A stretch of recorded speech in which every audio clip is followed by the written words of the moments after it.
This is the most awesome man you've ever seen. He built a very sturdy shelter using the stones by the river.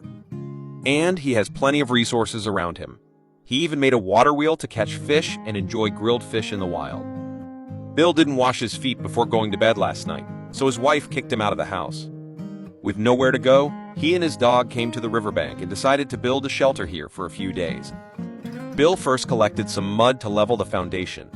Then he dug some fine clay nearby, mixed it with water, and got natural concrete. He used the stones as bricks and piled them up. He kept stacking a layer of soil and a layer of stone. Bill's building skills were really good. He built the four sides very smoothly. To move into the new house as soon as possible, he sped up his work. The wall was more than a meter high. Bill left a space for the window in advance. He used tree trunks as crossbeams and continued to pile up stones.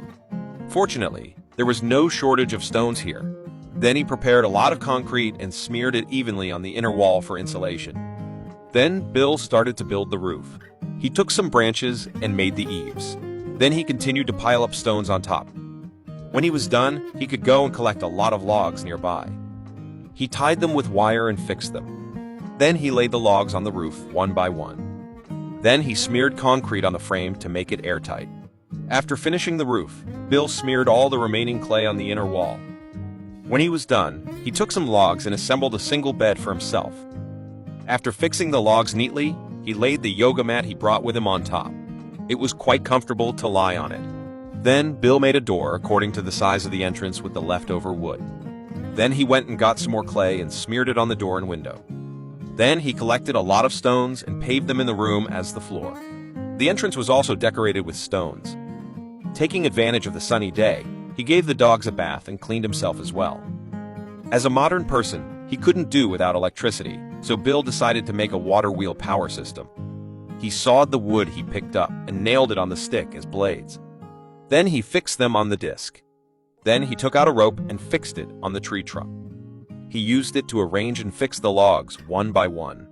Then he made a filter basket with iron mesh. After everything was done, Bill took it to the river and assembled it. As the blades rotated, the connected generator could power the light bulb and solve the lighting problem in the wild.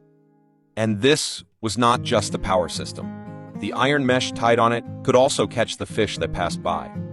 Then he entered the water pit that Bill dug through the plastic film. In less than an hour, Bill harvested a plate full of small fish, which solved his food for several days. When the sun rose, Bill cleaned a few fish and put them on the fire to roast. After eating and drinking, Bill went to his friend's field and collected some wheat.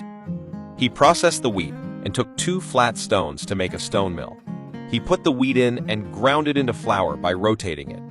Then he added spring water to soften it and fixed it on the tree trunk. He made bread skewers. He baked them slowly over a low fire and added some dried fish. I envy this kind of life, to be honest.